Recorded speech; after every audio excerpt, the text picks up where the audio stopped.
जय हिंद दोस्तों, मैं हूं रोहित यादव और स्वागत करता हूं आपका अपने YouTube चैनल मैथ्स गुरु रोहित में। दोस्तों, टैट और सी टैट के मैथ्स की कंप्लीट सीरीज में अभी तक हम लोगों ने ज्योमेट्री में दोस्तों कोण को और बहुभुज को कंप्लीट किया है और इसी सीरीज में हम लोगों ने लास्ट वीडियो में ट्राइंगल के फर्स्ट पार्ट को भी कंप्लीट किया है। तो दोस्तों, आज के इस क्लास में हम देखने जा रहे हैं ट्राइंगल का पार्ट 2। दोस्तों, ये क्लास भी आपके लिए बेहद इंपॉर्टेंट है क्योंकि आज की क्लास में हम लोग करने वाले हैं कई सारे क्वेश्चन की प्रैक्टिस भी। तो दोस्तों, यदि अभी तक आपने इस चैनल को सब्सक्राइब नहीं किया है तो प्लीज इसे सब्सक्राइब जरूर करें, तभी आप तक पहुंचेंगे हमारे सारे वीडियोस। तो दोस्तों, हम लोग आते हैं आज के अपने इस टॉपिक में जो है हमारा ट्राइंगल का पार्ट 2। दोस्तों, पिछली क्लासेस में, पिछले इस वीडियो में हम लोगों ने त्रिभुज के प्रकार और त्रिभुज के कुछ स्पेशल शब्दों से पढ़ा था। जैसे आपने देखा था माध्यिका, कोणार्धक, लंबार्धक और शीर्षलंब के बारे, और उनसे रिलेटेड हमने कुछ प्रॉपर्टीज भी नोट की थी। दोस्तों, वहीं से क्लास को हम आगे कंटिन्यू कर रहे हैं। दोस्तों देखिएगा आज के सेक्शन में क्या है। तो दोस्तों, आज के सेक्शन में हमें कवर करना है क्या, वो है हमारा त्रिभुजों की समरूपता। बेहद इंपॉर्टेंट टॉपिक है दोस्तों। क्या कहता है त्रिभुजों की समरूपता, ध्यान से समझने का प्रयास करिएगा। समरूपता, नाम से ही पता लग रहा है समान रूप वाले। अगर मैं इसे सिंपल शब्दों में कहूंगा तो आप कहेंगे सर समान रूप। अब समान रूप से क्या अर्थ है, यहां पर आप परिभाषा को थोड़ा सा समझने का प्रयास करिएगा। त्रिभुजों की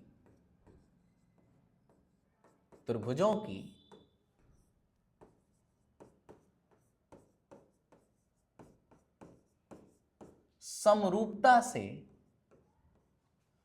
अर्थ है कि कोई दो त्रिभुज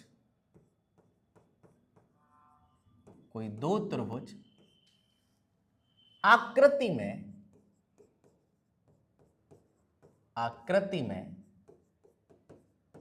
एक जैसे होंगे, किंतु यह आवश्यक नहीं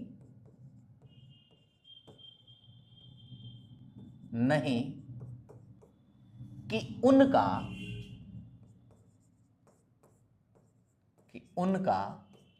आकार एक समान हो।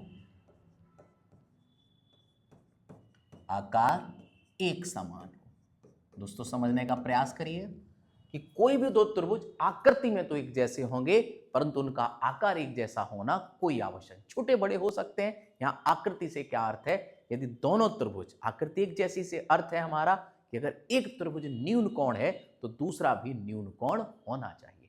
आकार हमारा छोटा बड़ा हो सकता है, बट आकृति दोनों की न्यून कोण होगी, या दोनों ही समकोण होने चाहिए, या दोनों अधिक कोण होने चाहिए।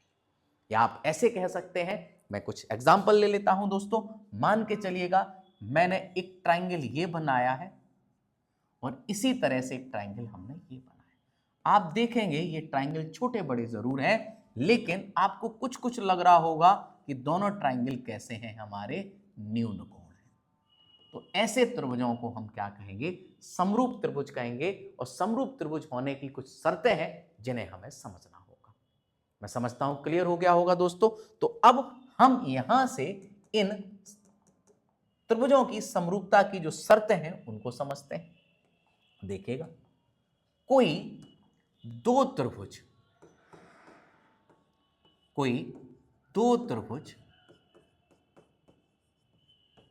समरूप होंगे,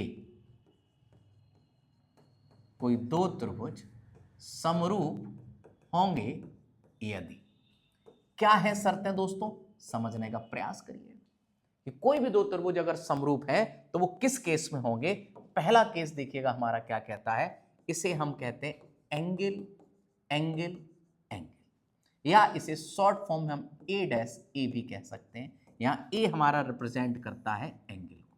आप केवल समझ लीजिएगा, अगर हमारे कोई भी दो ट्राइंगल हैं, अगर ये पहला ट्राइंगल है दोस्तों और ये हमारा एक दूसरा ट्राइंगल,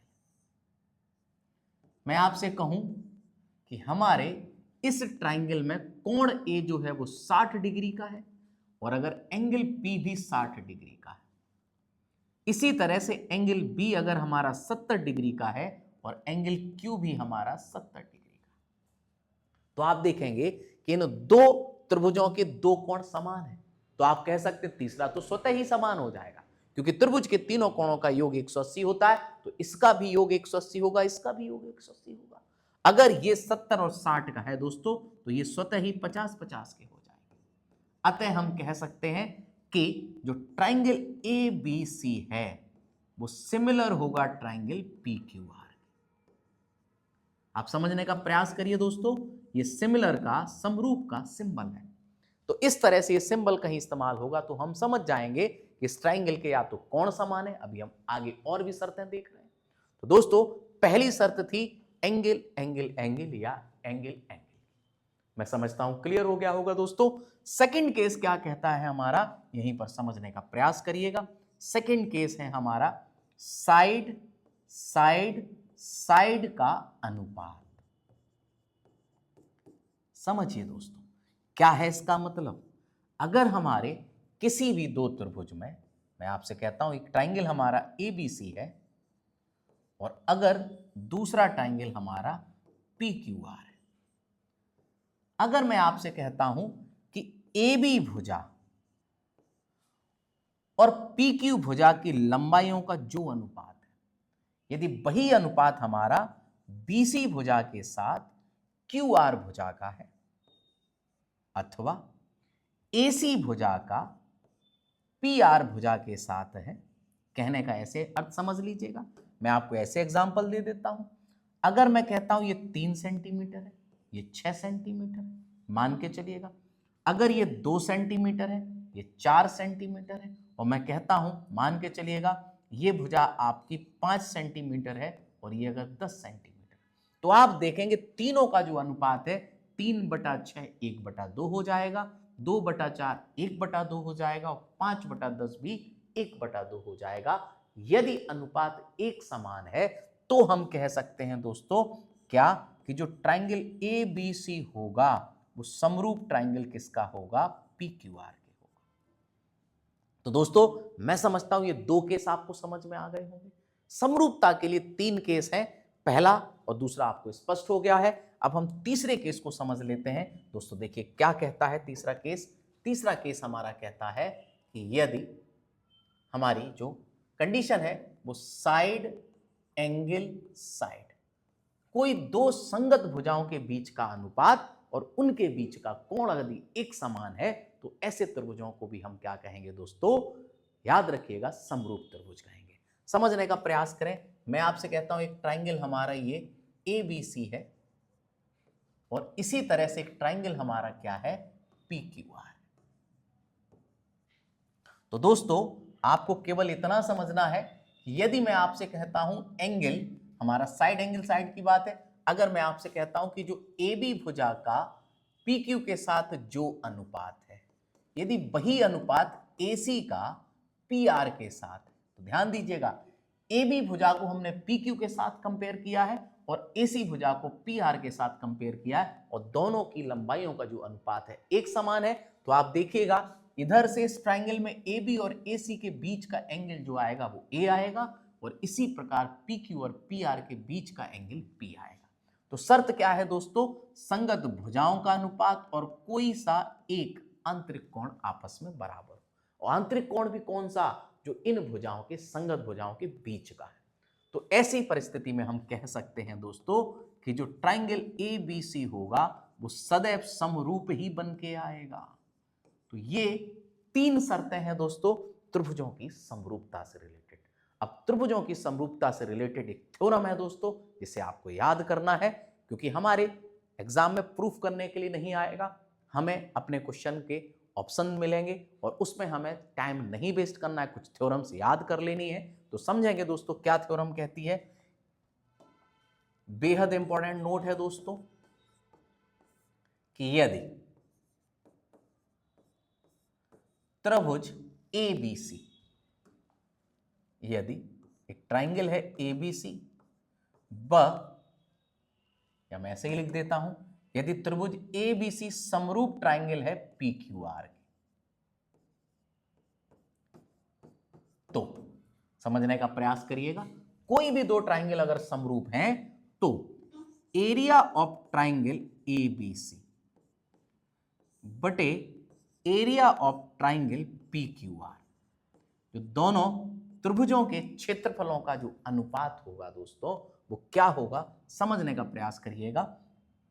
इनकी संगत भुजाओं के वर्गों के अनुपात के बराबर। AB का, जैसे AB का PQ के साथ, या BC का QR के साथ, और इसी प्रकार से AC का PR के साथ, इनका ये अनुपात सदैव एक समान होगा।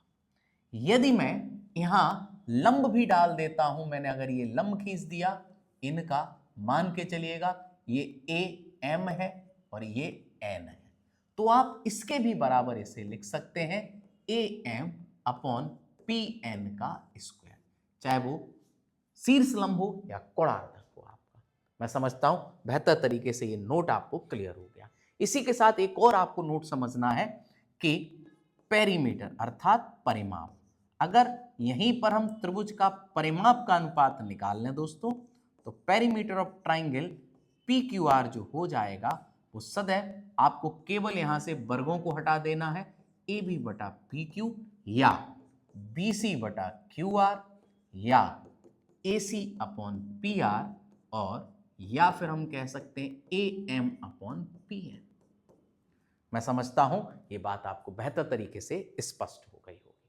तो दोस्तों ये तो था त्रिभुजों की समरूपता, मैं समझता हूं क्लियर हो गई दोस्तों आपको। अब दोस्तों आपको इस चैप्टर में कुछ स्पेशल नोट्स को समझना है, कुछ थ्योरम्स को समझना है, और उसके बाद हमें करना है क्वेश्चन की प्रैक्टिस को। तो आते हैं दोस्तों कुछ स्पेशल नोट्स के बारे में देख लेते हैं, क्या कहते हैं हमारे ये स्पेशल नोट।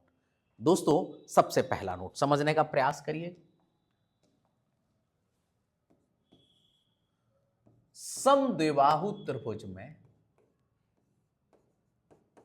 समद्विबाहु त्रिभुज में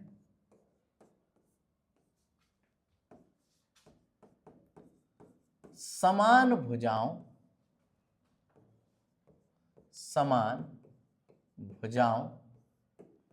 के सम्मुख कोण भी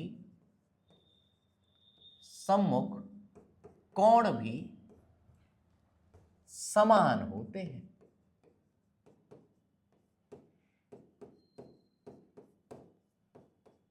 मैं समझता हूं क्लियर हो गया होगा। दोस्तों देखिएगा, अगर मैं आपसे कहता हूं ये ट्राइंगल ABC है और इसमें ये ट्राइंगल ABC में ये दो भुजाएं एक समान हैं, तो इन भुजाओं के जो सम्मुख कोण बनेंगे, एक कोण ये हो गया और एक कोण ये हो गया। ये कोण भी आपस में हमेशा कैसे होंगे, क्योंकि आपको समझ में आ गया होगा कि यदि AB बराबर AC है तो जो कोण B है वो सदैव कोण C के बराबर होगा। इस कोण B के ठीक सम्मुख सामने का जो कोण होगा दोस्तों, वो कौन सा होगा? C, और यही दोनों आपस में कैसे होंगे? बराबर होंगे। मैं समझता हूं बेहतर तरीके से क्लियर हो गया होगा दोस्तों। अगला नोट हमें समझना है, देखिएगा नोट नंबर हमारा सेकंड क्या कहता है, तरीके से समझिएगा। यदि त्रिभुज ABC में कोण B व कोण C के बाह्य अर्धक बिंदु O पर मिले, तो समझिएगा दोस्तों, अगर मान के चलिएगा मैं आपसे कहता हूं एक ट्राइंगल ये हमारा ABC है, और अगर मैं इस ट्राइंगल ABC में भुजा B और C को आगे बढ़ा देता हूं, तो ये हमारे बाह्य अर्धक हो जाएंगे, और ये अगर O पर मिलते हैं तो एंगल जो BOC होगा दोस्तों, वो 90 माइनस एंगल A/2 होगा। ये विशेष तौर पे याद रखिएगा, इससे भी प्रश्न बन जाते हैं हमारे प्रश्न एग्जाम में। तो आपको ये समझना पड़ेगा कि अगर कोण बी और कोण सी का बाह्य अर्धक अगर ऊपर मिलेगा तो जो एंगल BOC होगा वो 90 माइनस एंगल A/2 होगा। तो दोस्तों ये दो नोट आपको क्लियर हो गए, कुछ नोट आपको याद करने पड़ेंगे तभी हमारे प्रश्न संभव हो पाएंगे। आगे आते हैं दोस्तों,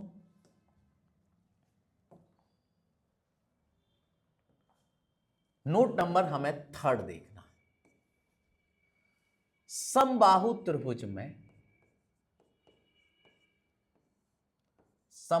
त्रिभुज में माध्यिका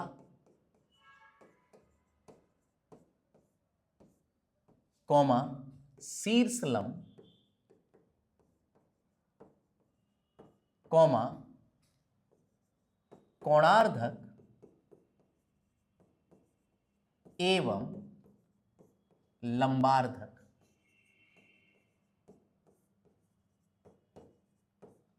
सदैव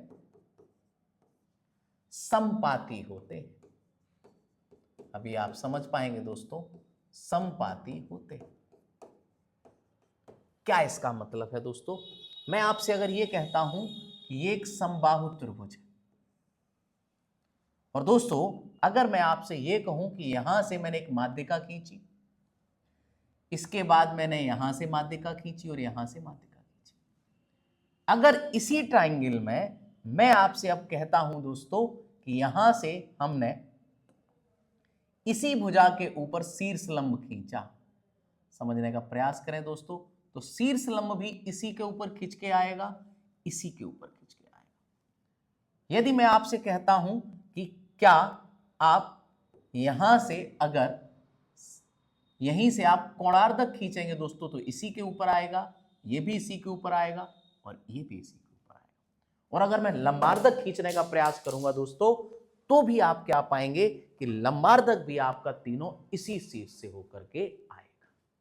तो आपको एक खास बात याद रखनी है दोस्तों कि समबाहु त्रिभुज के स्पेशल केस में देखते हुए आप ये कहोगे कि इनका जो प्रतिच्छेदन बिंदु होगा वो हमेशा एक ही होगा, अर्थात हम इसे कह सकते हैं कि अगर ये समबाहु त्रिभुज है, समबाहु त्रिभुज अगर है दोस्तों, तो याद रखिएगा जो हमारा ये बिंदु है इसी को आप केंद्रक कहेंगे और इसी बिंदु को आप लंब केंद्र कहेंगे, और दोस्तों इसी बिंदु को आप अंतः केंद्र कहेंगे और इसी बिंदु को आप परिकेंद्र कहेंगे। ये नोट मोस्ट इंपॉर्टेंट है दोस्तों, तो इसे आप भूलिएगा मत कि समबाहु त्रिभुज ही एक ऐसा त्रिभुज है जहां चारों केंद्र एक ही जगह आपको मिल जाएंगे।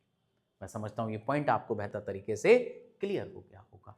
अगले नोट पे आते हैं दोस्तों, इसे हम कहते हैं कोण अर्धक प्रमेय। बेहद इंपॉर्टेंट है। ये क्या कहती है कोण अर्धक प्रमेय? कि यदि त्रिभुज ABC में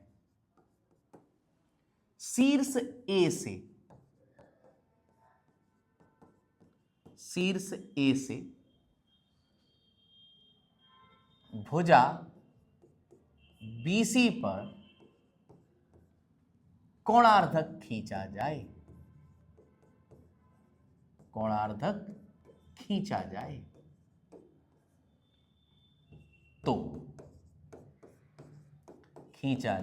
तो समझने का प्रयास करें दोस्तों। मान के चलिएगा मैं आपसे कहता हूं ये एक ट्राइंगल है और हमने यहां से इस ट्राइंगल ABC में इस शीर्ष A से भुजा BC पर एक कोणार्धक खींचा। कोणार्धक का अर्थ जानते हैं, ये दोनों कोण आपस में आपके बराबर होंगे। तो ये क्या थ्योरम कहती है कि जो AB का BD के साथ जो अनुपात होगा दोस्तों वही AC का CD के साथ होगा। बेहद इंपॉर्टेंट थ्योरम दोस्तों, इसे आपको याद करना अनिवार्य है। तो मैं समझता हूं ये नोट भी आपको बेहतर तरीके से क्लियर हो गया होगा, किसी तरह का कोई डाउट नहीं रहा होगा दोस्तों। अब दोस्तों अगर आपको ये सारे पॉइंट और ये नोट याद हो जाएंगे तो मैं समझता हूं ट्राइंगल के लगभग टेट और सी टेट के आप सारे प्रश्नों को हल कर सकते हैं दोस्तों। आते हैं हम अपने आगे के इस पार्ट में। तो दोस्तों आपको समझना है कुछ क्षेत्रफल से संबंधित फॉर्मूले। तो दोस्तों सबसे पहले हमें क्षेत्रफल से संबंधित फॉर्मूलों को समझना है, त्रिभुज के क्षेत्रफल से रिलेटेड। ध्यान दीजिएगा, पहला फॉर्मूला, अगर हमें त्रिभुज का क्षेत्रफल ज्ञात करना है तो एक हेरोन्स फॉर्मूला आप लोगों ने पढ़ा होगा, डेल्टा इक्वल रूट के अंदर एस, एस माइनस ए, एस माइनस बी और इनटू एस माइनस सी। दोस्तों जहां डेल्टा त्रिभुज का क्षेत्रफल है और एस जो है वो त्रिभुज का अर्ध परिमाप है। अर्ध परिमाप आपको समझना है दोस्तों, किस तरह से अर्ध परिमाप। आप ऐसे कह सकते हैं कि S जो है ये A और BC तीनों भुजाएं हैं, तो तीनों के योगफल का आधा। ये बहुत इंपॉर्टेंट फॉर्मूला है दोस्तों। जब हमारे त्रिभुज की तीनों भुजाएं हमको ज्ञात होंगी तो हम हेरोन्स फॉर्मूला के द्वारा उस त्रिभुज का क्षेत्रफल ज्ञात कर सकते हैं। अगर आप इससे तीनों भुजाएं नहीं दी जाती हैं त्रिभुज में, तो हम दूसरा फॉर्मूला लगाते हैं, त्रिभुज का जो क्षेत्रफल होगा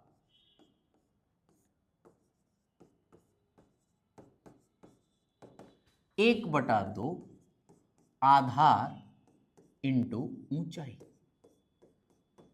ये भी दोस्तों याद रखिएगा, अगर हमारे पास बेस और हाइट दे दी जाए तो भी हम त्रिभुज का एरिया ज्ञात कर सकते हैं। दोस्तों कुछ और आपको फॉर्मूले याद करने हैं।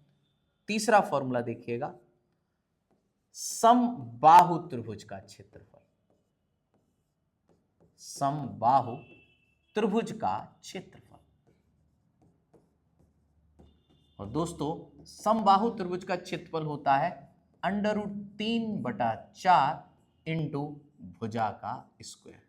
भुजा याद रखिए दोस्तों, आपकी यहां पर जो भुजा होगी, क्योंकि समबाहु त्रिभुज में तीनों भुजाओं की लंबाइयां एक समान होती हैं, इसलिए हम इसे क्या कहते हैं, √3/4 भुजा स्क्वायर। मैं समझता हूं क्लियर हो गया होगा दोस्तों। तो बढ़ते हैं हम आगे अगले कॉन्सेप्ट पे, जो है हमारा क्या, ध्यान दीजिएगा, एक फॉर्मूला और हमें अच्छे से याद करना है दोस्तों, जो है हमारा समद्विबाहु त्रिभुज का क्षेत्रफल। समद्विबाहु त्रिभुज का क्षेत्रफल। और दोस्तों इसे याद कर लीजिएगा, b/4 और रूट के अंदर 4a² माइनस b²। जहां a b क्या है, क्योंकि समद्विबाहु त्रिभुज है तो दो भुजाएं समान होंगी दोस्तों। समान भुजाओं को हमने नाम दिया है a, और जो असमान भुजा है उसे नाम दिया है b। तो दोस्तों ये हमें कुछ क्षेत्रफल वाले फॉर्मूले याद करने हैं, तभी हमारे क्षेत्रफल से संबंधित प्रश्न हो पाएंगे दोस्तों। बस दोस्तों इतना ही आपको याद करने की आवश्यकता है दोस्तों। अब हमें सारे प्रश्नों को देखना जो आपको बहुत ही आसान से लगेंगे। तो बस वीडियो में आप बने रहिएगा दोस्तों, देखिएगा क्या है हमारे प्रीवियस ईयर्स या इस टॉपिक से किस तरह के प्रश्न बनेंगे। तो देखते हैं दोस्तों, आते हैं पहले क्वेश्चन पर। देखिए क्या कहता है, त्रिभुज PQR में यदि शीर्ष P से केंद्रक की दूरी 20 सेंटीमीटर है और वो कह रहा है P से गुजरने वाली माध्यिका की लंबाई ज्ञात करें। दोस्तों समझने का प्रयास करिएगा, ये एक ट्राइंगल है। अगर मैं इस ट्राइंगल को नाम दे देता हूं PQR, और दोस्तों केंद्रक याद करिएगा, माध्यिकाओं का कटान बिंदु। अगर मैं तीनों माध्यिकाएं खींच देता हूं, पहली, दूसरी और ये तीसरी, तो आप कहेंगे सर यही हमारा केंद्रक होगा। प्रश्न में क्या कहा गया है, P से केंद्रक की दूरी 20 है दोस्तों। अगर मैं ये माध्यिका PD कहता हूं तो आप याद करिएगा, मैंने आपसे कहा था कि PG और G से D तक का जो अनुपात होता है वो दोस्तों 2:1 होता है। अगर आपको याद नहीं है दोस्तों तो मैं एक बार इसको दिखाता हूं आपको, देखिएगा आपको इसके बारे में डिटेल में समझाया गया है। और दोस्तों वो देखिएगा, मैंने आपको ये लिखाया था कि माध्यिकाओं का प्रतिच्छेदन बिंदु त्रिभुज का केंद्रक कहलाता है और इसका जो रेशियो था वो 2:1 का था दोस्तों। याद आया होगा, मैंने कहा था अगर ये 4 है तो ये 2 होगी, जस्ट आपकी ठीक आधी होगी। तो आप याद करिएगा, इस क्वेश्चन में अगर हम समझने का प्रयास करते हैं दोस्तों, तो आप कहेंगे कि सर यहां अगर ये 20 है तो आप बताइए क्या जीडी हमारा 10 नहीं होगा, आधा। अब आपसे अगर मैं कहता हूं कि बताइए मुझे पूरी माध्यिका की लंबाई क्या हो जाएगी, तो आप कहेंगे सर 20 + 10 अर्थात जो माध्यिका की लंबाई आ जाएगी दोस्तों 30 सेंटीमीटर आ जाएगी। बहुत सिंपल तरीके से मैं समझता हूं आपको ये प्रश्न क्लियर हो गया होगा। तो दोस्तों करेक्ट आंसर जो आएगा वो 30 सेंटीमीटर आएगा। बढ़ेंगे अगले प्रश्न पर, देखिए क्या कहता है। एक समद्विबाहु त्रिभुज का क्षेत्रफल 4 वर्ग इकाई है। एक समद्विबाहु त्रिभुज है, उसका क्षेत्रफल दिया गया है। यदि इसकी तीसरी भुजा 2 इकाई है तो समान भुजाओं की लंबाई हमें बतानी है। याद करिएगा दोस्तों, समद्विबाहु त्रिभुज का जो क्षेत्रफल था अभी समझाया, b/4 रूट के अंदर 4a² - b²। दोस्तों यहां पर जो असमान भुजा है वो b है और समान भुजा a। हमें a का ही मान ज्ञात करना है। त्रिभुज का क्षेत्रफल दे रखा है दोस्तों, कितना है 4। तो मैंने डेल्टा के स्थान पर, डेल्टा है त्रिभुज के क्षेत्रफल से डिनोट करते हैं, तो हम इस डेल्टा की जगह 4 लिख सकते हैं दोस्तों। b हमारी जो असमान भुजा है वो दोस्तों आप देखेंगे असमान भुजा की लंबाई 2 दे रखी है, प्रश्न में दिखेगा। तो हमें बस इसे रिप्लेस कर देना है और देखिएगा दोस्तों 4a² - b² और b² अगर हम करेंगे दोस्तों तो b का मान 2 है और 2 का वर्ग 4 आ जाएगा। 2 दूना 4 और 4 दूना 8।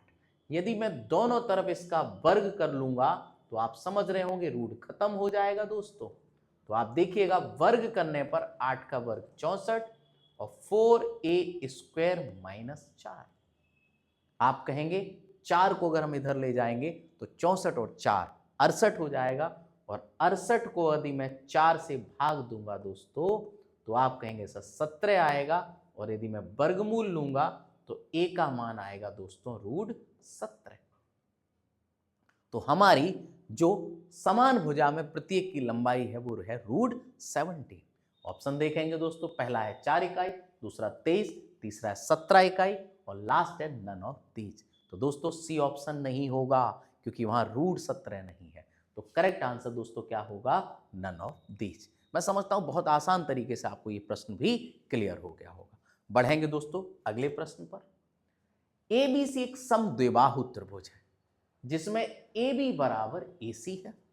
तो अगर हम देखते हैं कि हमारा ये एक ट्राइंगल है समद्विबाहु और उस प्रश्न में उसने पहले से डिसाइड कर दिया है दोस्तों क्या कि AB बराबर किसके दिया गया है, AC के।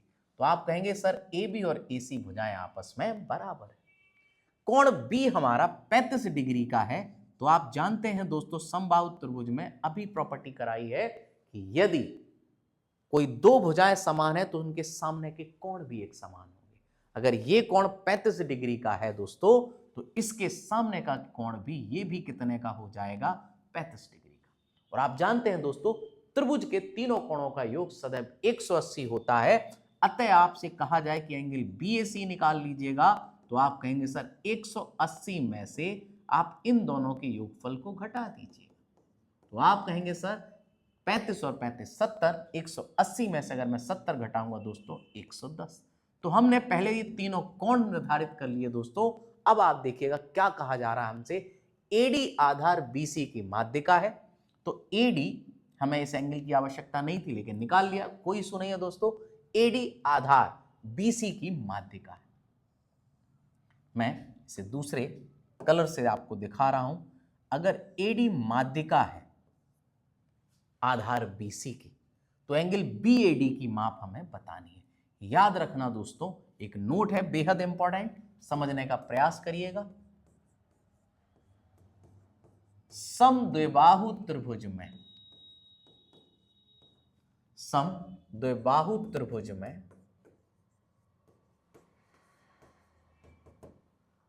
समान भुजाओं के समान भुजाओं के उभयनिष्ठ शीर्ष से, उभयनिष्ठ शीर्ष से खींची गई माध्यिका, खींची गई माध्यिका सदैव शीर्ष लंब या कोणार्धक होगी। शर्त समझिएगा दोस्तों, अगर आपने समद्विबाहु त्रिभुज में, तो ये समद्विबाहु त्रिभुज है और जो समान भुजाएं हैं उनके कॉमन शीर्ष से, तो ए बी और ए सी भुजाएं समान और इनका कॉमन पॉइंट ए है। अगर ए से मैं माध्यिका खींचूंगा तो ये कोणार्धक का भी कार्य करेगी और ये आपका शीर्ष लंब का भी कार्य करेगी। तो आप अगर समझ गए दोस्तों, अगर ये कोणार्धक है तो आप एक सेकंड में कह सकते हैं कि जो एंगल बी ए डी होगा वो दोस्तों 110 डिग्री का आधा होगा। अर्थात आप कह सकते हैं कि जो एंगल बी ए डी आएगा हमारा दोस्तों, क्या निकल के आ जाएगा, 55 डिग्री का। तो ये नोट दोस्तों बेहद इंपॉर्टेंट है आपके लिए, इसे मत भूलिएगा। तो करेक्ट आंसर हमारा क्या हो जाएगा, 55 डिग्री। बढ़ेंगे दोस्तों हम अगले क्वेश्चन पर, देखिएगा क्या कहता है। प्रश्न में कह रहा है कि किसी त्रिभुज की भुजाएं 3:1.25 के अनुपात में है, तो यह किस प्रकार का त्रिभुज है। बहुत अच्छा क्वेश्चन है, समझने का प्रयास करिए दोस्तों। अगर मैं आपसे कहता हूं कि ये भुजाएं 3:1.25 और 3.25 के रूप में है, मैंने फ्रैक्शन फॉर्म में, ये डेसिमल फॉर्म से मैं खत्म कर रहा हूं ताकि आपको क्लियर हो जाएगा। तो 3, इसे आप चाहें तो 125/100 लिख सकते हैं और इसे आप 325/100 लिख सकते हैं। दोस्तों हम इसे हल कर लेते हैं, देखेंगे क्या है। 25 पंचे 125, 25 चौक 100, इसे भी हल कर लीजिएगा। इसे 25 से हम लोग डिवाइड कर लेते हैं, तो 25 एकम 25 बचेगा 7 दोस्तों, और 25 दिया 75, 25 चौक 100। आप चाहें तो 4 का एलसीएम लेके मल्टीप्लाई करने से ही फ्रैक्शन खत्म हो जाएगा। तो यहाँ आ जाएगा दोस्तों 12, यहाँ 5 और यहाँ 13। अब अगर देखिएगा दोस्तों, अनुपात समझने का प्रयास करिएगा। अगर कोई दो छोटी भुजाएं हम उठा लें, 12 और 5, आप चेक करिएगा, 12 का वर्ग 144 और 5 का वर्ग 25। 144 और 25 के वर्गों का योग ही तो 169 होता है। तो याद करिएगा, आपने टॉपिक पढ़ा है, क्या पढ़ा था, भुजाओं के आधार पर त्रिभुज की प्रकृति। तो आप समझ गए दोस्तों कि दो भुजाओं के वर्गों का योग तीसरी भुजा के वर्ग के बराबर है। अतः ये त्रिभुज दोस्तों कैसा होगा, एक समकोण त्रिभुज होगा। तो देखिएगा क्या प्रश्न में दिया गया है, बिल्कुल है हमारे पास ऑप्शन। तो करेक्ट आंसर हमारा क्या हो जाएगा, समकोण त्रिभुज। तो बहुत सिंपल से प्रश्न है दोस्तों। बढ़ेंगे हम अपने अगले प्रश्न पर। त्रिभुज एबीसी में कोण बी और कोण सी के समद्विभाजक त्रिभुज के अंदर एक बिंदु ओ पर मिलते हैं। तो देखिएगा दोस्तों, ये ट्राइंगल एक एबीसी है और इसके कोण ए वो कोण बी और कोण सी के समद्विभाजक। अगर मैं यहां से इनके समद्विभाजक खींचता हूं दोस्तों, और समद्विभाजक ही कोणार्धक कहलाते हैं दोस्तों। अगर ये दोनों कोणार्धक यहां मिल रहे हैं तो दोस्तों आप समझ गए होंगे, इस पॉइंट को हम लोग क्या कहेंगे, इसे आप कहेंगे अंतःकेंद्र। क्योंकि आपने याद करिएगा, त्रिभुज में जो कोणार्धकों का कटान बिंदु था, प्रतिच्छेदन बिंदु था, उसे अंतःकेंद्र कहते थे। और अंतःकेंद्र के लिए प्रॉपर्टी आपने पढ़ी थी कि दोस्तों अगर एंगल बीओसी निकालना है तो सामने वाले एंगल में 90 प्लस एंगल AY2। ये नोट लिखाया था आपको, याद करिएगा दोस्तों, जब हम आपको कोणार्धक पढ़ा रहे थे।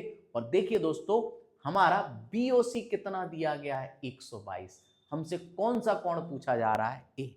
तो देखिए दोस्तों, अगर मैं यहां 122 रख देता हूं और 90 प्लस एंगल AY2, 122 में से अगर मैं 90 घटाऊंगा दोस्तों, तो आप बताइएगा हमें क्या मिलेगा। तो आप कहेंगे कि सर हमें मिलेगा 32। और अगर हम एंगल ए निकालेंगे तो क्रॉस मल्टीप्लाई करने पर आपको जो एंगल ए मिल जाएगा दोस्तों, वो क्या मिल जाएगा, 64 डिग्री। तो मैं समझता हूं क्लियर हो गया होगा आपको, बहुत सिंपल सा था। अगर ये आपको नोट याद था तो ये प्रश्न आपके लिए बहुत आसान था। तो करेक्ट आंसर हो जाएगा हमारा 64 डिग्री, और मैं समझता हूं आपको क्लियर हो गया होगा। बढ़ेंगे दोस्तों अगले प्रश्न पर, देखिए क्या कहता है। एक त्रिभुज की भुजाएं 16 सेंटीमीटर, 12 सेंटीमीटर और 20 सेंटीमीटर, क्षेत्रफल ज्ञात कीजिएगा। मैंने अभी आपसे कहा था कि अगर त्रिभुज की तीनों भुजाएं हमें मिल जाती हैं तो हम हेरोन्स फॉर्मूले के माध्यम से त्रिभुज का क्षेत्रफल ज्ञात कर सकते हैं। तो उसके लिए सबसे पहले हमें S चाहिए होगा दोस्तों। S था तीनों भुजाओं के योग का आधा। हमें तीनों भुजाओं को जोड़ना पड़ेगा, तो देखिएगा, और इनका आधा करेंगे। 16 और 12 28 होता है, और 28 में अगर मैं 20 जोड़ दूंगा दोस्तों तो 48 हो जाएगा, और 48 को अगर मैं 2 से डिवाइड कर दूंगा तो आ जाएगा 24। ये S निकल आया है। तो त्रिभुज का जो क्षेत्रफल का फॉर्मूला था दोस्तों क्या था? रूट के अंदर S, S minus A, S minus B और S माइनस C। देखते हैं दोस्तों क्या कहता है ये पॉइंट। S हमारे पास है 24 इंटू पहली भुजा, तो 16 है पहली भुजा। 24 में से अगर मैं 16 को घटा दूंगा दोस्तों तो आप कहेंगे सर 8 आएगा। इसी तरह से अगली भुजा है 12। 24 में से अगर मैं 12 को घटा दूंगा तो 12, और 24 में से अगर मैं 20 को घटा दूंगा तो दोस्तों आएगा 4। हल करेंगे दोस्तों, देखिएगा। आप ऐसे भी कह सकते हैं 24 चौक 96 होता है और 12 अट्ठे 96 होता है। ये पेयर बन गया, तो वर्गमूल लेकर के बाहर हमें मिल जाएगा 96। तो आप कहेंगे कि इस त्रिभुज का जो क्षेत्रफल होगा वो 96 सेंटीमीटर स्क्वायर होगा। मैं समझता हूं कहीं किसी तरह का आपको कोई डाउट नहीं रहा होगा, ये पॉइंट भी आपको बेहतर तरीके से क्लियर हो गया होगा। तो आएंगे आज दोस्तों अपने अगले प्रश्न पर, देखिए क्या कह रहा है। एक त्रिभुज एबीसी में यदि AB 9 है, BC 40 और AC 41 है तो त्रिभुज है। दोस्तों ये प्रश्न मैंने आपको पिछले वीडियो में कवर कराया था, आप याद करिएगा। तो त्रिभुज आपने निकाला भी था, ये त्रिभुज कैसा होगा? समकोण त्रिभुज होगा। तो मैं समझता हूं ये प्रश्न आपके लिए बिल्कुल आसान। हेरोन के सूत्र का उपयोग करके 41, 15 और 28 सेंटीमीटर भुजाओं वाले त्रिभुज का क्षेत्रफल ज्ञात करें। दोस्तों अभी आपने दोस्तों प्रश्न हल किया है, तो मैं समझता हूं दोस्तों प्रश्न आसानी से आप हल कर सकते हो। तो दोस्तों इसे सॉल्व करके अपना आंसर कमेंट में देना मत भूलिएगा। बढ़ेंगे दोस्तों अगले प्रश्न पर। त्रिभुज एबीसी में कोण B 60 है, कोण C 40 है, AD और AE क्रम से कोण A के समद्विभाजक और BC पर लंब है। तो एंगल EAD का मान हमें बताना है। समझने का प्रयास करिए, पहले हम फिगर को बनाते हैं। एक हमारा ये ट्राइंगल है दोस्तों, और इस ट्राइंगल में उसने कहा है कि कोण B हमारा 60 डिग्री का है दोस्तों, और कोण C हमारा 40 डिग्री का। AE, AD और AE क्रम से कोण A के समद्विभाजक और BC पर लंब है। तो दोस्तों सबसे पहले हमें AD कोण A का समद्विभाजक बनाना है। तो मैंने ये आपका समद्विभाजक बनाया, समझिएगा दोस्तों, ये हमने इसका समद्विभाजक बना दिया। और AE जो है दोस्तों हमारा वो लंब बताया जा रहा है, तो हमने यहां से एक लंब खींचा जो हमारा ये है। अब आप समझने का प्रयास करिए दोस्तों, AD जो है वो हमारा कोणार्धक है, और कोणार्धक है तो एंगल को आधा करेगा। तो आप समझिएगा, अगर हम बात करें 60 और 40 100, तो जो हमारा एंगल A निकल के आएगा वो आप निकाल सकते हो 180 में से 60 प्लस 40 को घटाकर। तो देखिएगा 180 में से अगर मैं 100 को घटा देता हूं तो क्या रह जाएगा? 80। तो अब आप समझिएगा कि जो एंगल BAD है, क्योंकि AD जो है वो समद्विभाजक है, तो आप कहेंगे सर एंगल BAD होगा वो 80 का आधा होगा, आप कहेंगे सर 40 का। दोस्तों क्योंकि AE लंब है तो ये 90 डिग्री का हो गया, और 90 और 60 अगर मैं जोड़ता हूं दोस्तों तो 150 हो जाएगा। तो आप कह सकते हो कि जो एंगल बी ए ई, यदि मैं इसकी बात करूंगा तो आप कहेंगे सर 180 में से आप 150 को घटा दीजिएगा तो 30 डिग्री मिल जाएगा। अब आप समझिए दोस्तों, यहां से यहां तक है 40 और यहां से यहां तक है 30, तो आप कह सकते हो कि जो एंगल ई ए डी होगा कितना आएगा दोस्तों, आप कहेंगे सर 40 माइनस 30, अतः आंसर दोस्तों आ जाएगा 10 डिग्री। मैं समझता हूं आसानी से आपको ये प्रश्न क्लियर हो गया होगा, किसी तरह का आपका कोई मन में डाउट नहीं होगा। तो करेक्ट आंसर दोस्तों क्या आ जाएगा, 10। बढ़ेंगे अगले प्रश्न पर दोस्तों, देखिए क्या कह रहा है। त्रिभुज एबीसी में भुजा बीसी को डी तक बढ़ाया गया। एक ट्राइंगल हमारा एबीसी है और जिसमें हमने भुजा बीसी को कहां तक बढ़ाया है दोस्तों, मान के चलिएगा ये हमारी भुजाएं हो गई एबीसी और इसे हमने कहां तक बढ़ा दिया है दोस्तों, डी तक बढ़ा दिया।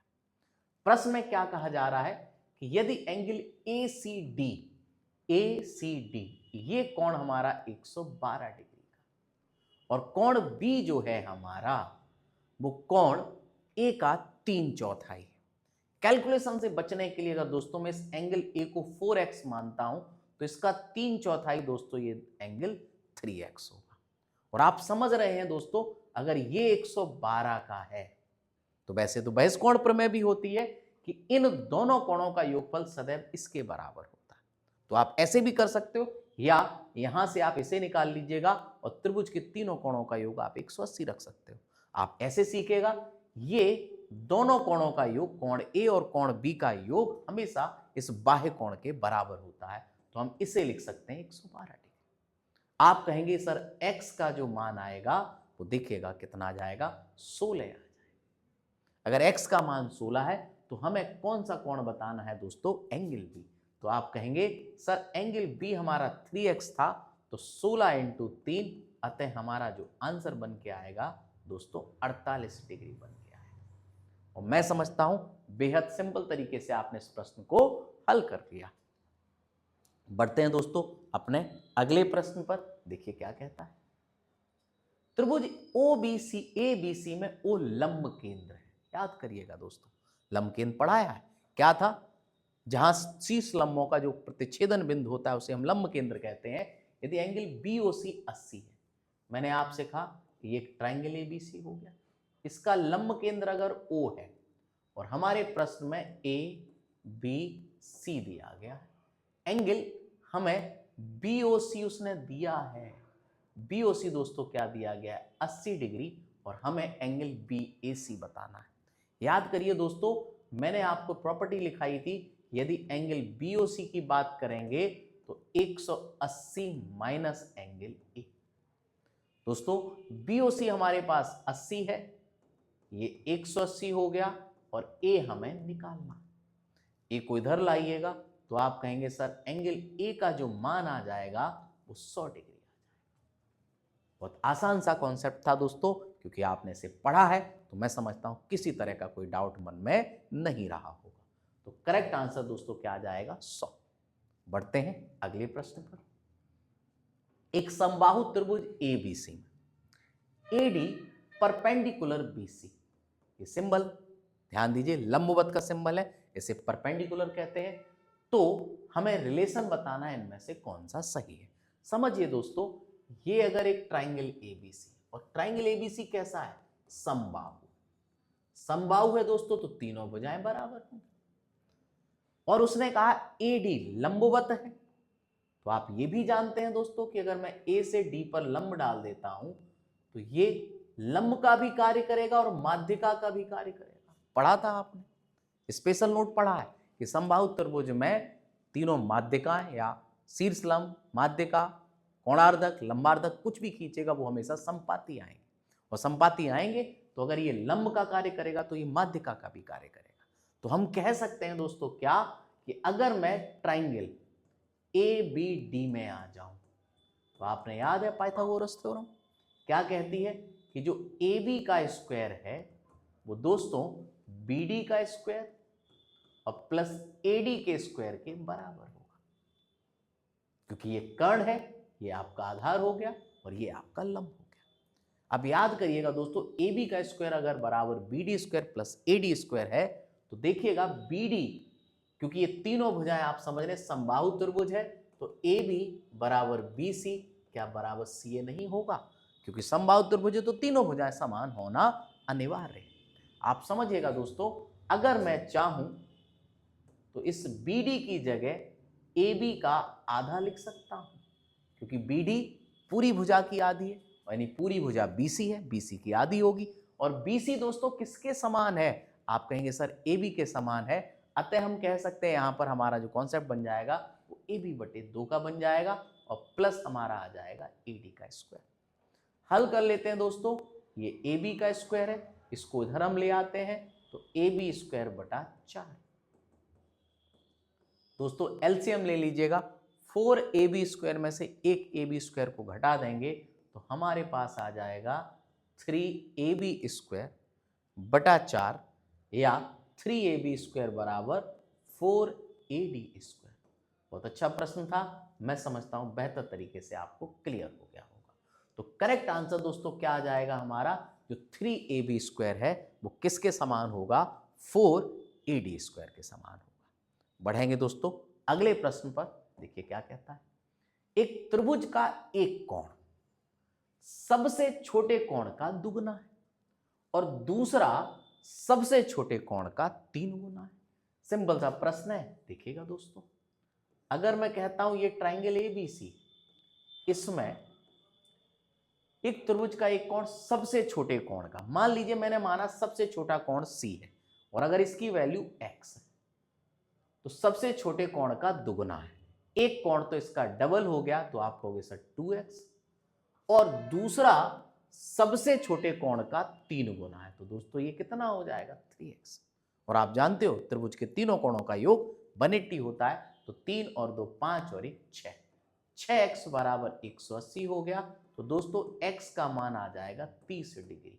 मैं समझता हूं क्लियर हो। पूछा क्या जा रहा है, सबसे छोटा कोण क्या है, तो आपका सबसे छोटा कोण क्या निकल के आ जाएगा 30 डिग्री। सिंपल सा प्रश्न था, किसी तरह की आपको कोई परेशानी नहीं हो रही होगी। बढ़ेंगे दोस्तों अगले प्रश्न पर। एक समकोण त्रिभुज का कर्ण सबसे छोटी भुजा के दुगने से 1 मीटर कम है और यदि तीसरी भुजा जो है सबसे छोटी भुजा से 1 मीटर अधिक है तो सबसे छोटी भुजा की लंबाई क्या है।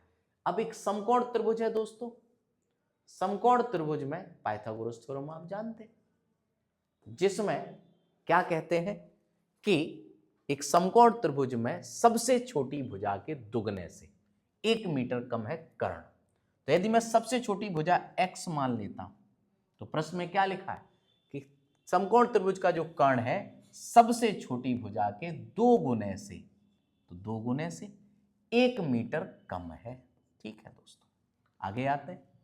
यदि तीसरी भुजा जो बची हुई है वो सबसे छोटी भुजा से 1 मीटर अधिक है, इसे आप x प्लस 1 कहें।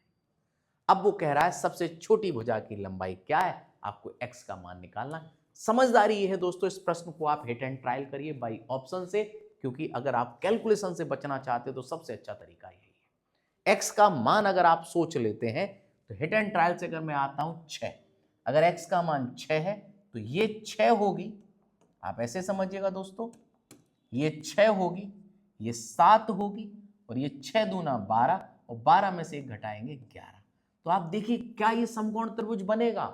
7 का वर्ग 49 और 6 का वर्ग 36, 49 में 36 जोड़ेंगे तो क्या 121 के बराबर हो सकता है, नहीं होगा। तो आप समझ जाएंगे कि ये हमारा ऑप्शन नहीं होगा। इसी तरह से 5 को चेक करिएगा, इसी तरह 4 से, करेक्ट आंसर आपका 3 से बनेगा। देखिएगा कैसे, अगर x का मान 3 है तो देखिएगा ये 3 हो जाएगी, ये 4 हो जाएगी, 3 दूना 6, 6 में से 1 जाएगा 5, 3 का वर्ग 9 होता है, 4 का वर्ग 16, 16 और 9 5 के वर्ग के बराबर होता है। अतः हम कह सकते हैं हमारा जो करेक्ट आंसर होगा दोस्तों वो क्या आ जाएगा, ए आ जाएगा। और सिंपल सा तरीका था, इसको इसी तरह से करना। मेथड से जाते हैं तो ये क्वेश्चन थोड़ा सा कैलकुलेटिव हो जाएगा, सबसे आसान तरीका ऐसे बाई ऑप्शन हल करिएगा। बढ़ते हैं दोस्तों अगले प्रश्न पर। तो आते हैं दोस्तों अगले प्रश्न पर, क्या कह रहा है, समबाहु त्रिभुज पी क्यू आर। याद करिएगा, समबाहु त्रिभुज वह त्रिभुज जिसकी तीनों भुजाओं की लंबाइयां एक समान है। समबाहु त्रिभुज पी क्यू आर में भुजा क्यू आर को एस तक इस प्रकार बढ़ाया गया कि क्यू आर बराबर आर एस और पी को एस से जोड़ा जाए तो एंगल पी एस आर का हमें मान बताना है। देखिएगा दोस्तों, पी क्यू आर, समबाहु त्रिभुज पी क्यू आर, ये हमारा एक ट्राइंगल पी क्यू आर है जिसमें हमने भुजा क्यू आर को एस तक बढ़ा दिया। ध्यान से समझिएगा दोस्तों, इस भुजा क्यू आर को हमने कहां तक बढ़ा दिया, एस तक, कि क्यू आर बराबर आर एस। ये भी शर्त है दोस्तों, जो क्यू आर है वो आर एस के बराबर है, और पी और एस को जोड़ दिया गया है। हमने पी को एस से मिला दिया, तो हमारे पास ये दो त्रिभुज बन गए। हमें एंगल पी एस आर का मान बताना है, पी एस आर। समझने का प्रयास करिए दोस्तों, आप जानते हैं क्योंकि ये समबाहु त्रिभुज है तो तीनों भुजाएं ये तो बराबर होंगी, और आप जानते हैं ये भुजा इसके बराबर है तो ये भुजा भी तो इसके बराबर हो गई, और ये समबाहु त्रिभुज है तो ये कोण 60, ये 60 और ये 60। तो आप कहेंगे दोस्तों कि ये वाला कोण 120 डिग्री का।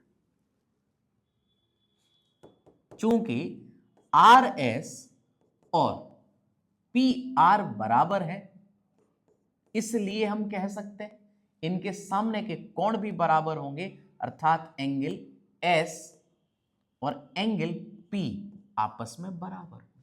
इस ट्राइंगल के अंदर अगर आप पी आर एस में आते, तो दोस्तों जब ये 120 का है और ये दोनों कोण बराबर होंगे तो आप समझ गए होंगे कि हमारे पास इन दोनों कोण के मान 180 में से अगर 120 घटा देंगे तो 60 रह जाएगा, और 60 को अगर हम दो टुकड़ों में बांट देंगे तो दोस्तों ये भी 30 डिग्री का और ये भी हमारा कितने का, 30 डिग्री का हो जाएगा। और मैं समझता हूं यही प्रश्न में हमसे पूछा जा रहा था कि एंगल पी एस आर का मान क्या होगा, तो दोस्तों करेक्ट आंसर आ जाएगा क्या, 30 डिग्री।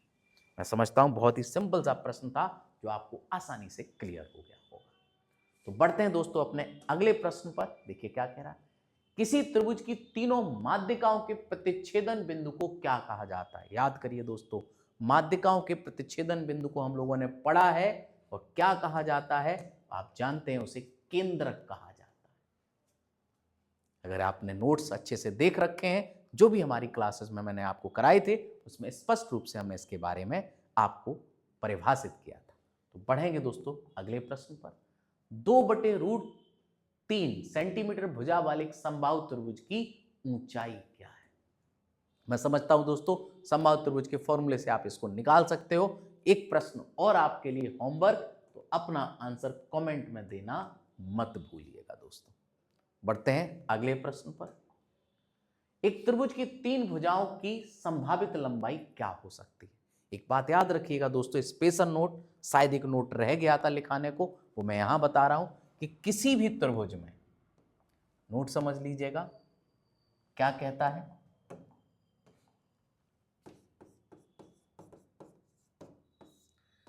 किसी भी त्रिभुज में, किसी भी त्रिभुज में कोई दो भुजाओं की लंबाइयों का योग सदैव तीसरी भुजा से अधिक होता है। ये बात बेहद इंपॉर्टेंट है। क्या है ये नोट दोस्तों, कि अगर कोई भी ट्राइंगल लेंगे, अगर ये एक ट्राइंगल ABC है और इसकी ये तीनों भुजाएं, अगर ये भुजा आपकी स्मॉल a है, ये स्मॉल b है, ये स्मॉल c, तो दो भुजाओं का योग सदैव तीसरी से बड़ा होना कंपलसरी है। b प्लस c बड़ी होगी a से और c प्लस a बड़ी होनी चाहिए b से। ऐसी ही परिस्थिति में त्रिभुज बनना संभव है अगर ये कंडीशन फॉलो नहीं होगी तो त्रिभुज बनना संभव नहीं होगा दोस्तों। समझते हैं दोस्तों, इस क्वेश्चन में क्या कहा गया था कि त्रिभुज में कौन सी भुजाएं आपकी पॉसिबल है। तो आप देखिएगा, पहले ऑप्शन को अगर देखते हैं तो दो भुजाओं का योग करेंगे 2 3 5 होता है, और वो तीसरी भुजा से छोटा आ रहा है, जो कि संभव नहीं है। अगले ऑप्शन को देखेंगे दोस्तों, तो आप देखिएगा क्या कहना चाह रहा है कि 3 और 4 का टोटल 5, 3 और 4 का टोटल 7 है, जो तीसरी से बड़ा है। अगर मैं 5 और 4 का टोटल करूंगा तो 9 आएगा, 3 से बड़ा हो जाएगा। और अगर मैं 3 और 5 को देखूंगा तो 8 तीसरी भुजा से बड़ा आ जाएगा। अतः हम कह सकते हैं कि ये ट्राइंगल आपका पॉसिबल है। ये क्यों नहीं पॉसिबल है? देखिए 4 और 4 8, 8 तीसरी भुजा से बड़ा नहीं है, अतः ये पॉसिबल नहीं। इसी प्रकार से इसे भी आप देख सकते हैं, 3.5 और 3.5 जोड़ेंगे तो 6 हो जाएगा, उसके बराबर हो गया, उससे बड़ा नहीं है दोस्तों। तो मैं समझता हूं दोस्तों करेक्ट आंसर हमारा क्या आ जाएगा, यहां पर बी ऑप्शन आ जाएगा। बढ़ेंगे अगले प्रश्न पर। एक त्रिभुज के शीर्षों से समान दूरी पर स्थित बिंदु को क्या कहा जाता है? याद करिए दोस्तों, नोट कि त्रिभुज में स्थित वह बिंदु जिससे उसके तीनों शीर्ष समान दूरी पर होते हैं, हमने लिखाया है आपको क्या, उसे हम परिकेंद्र कहते हैं दोस्तों।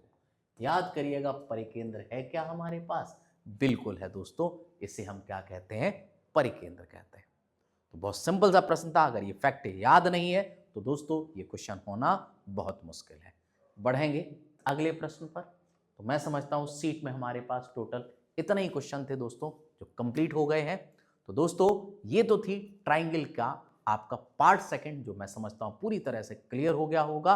दोस्तों इन सारे क्वेश्चंस को एक बार आप लोग प्रैक्टिस करिएगा, और जो क्वेश्चन आपको होमवर्क के रूप में दिए गए हैं उनका अपना आंसर कमेंट में देना मत भूलिएगा।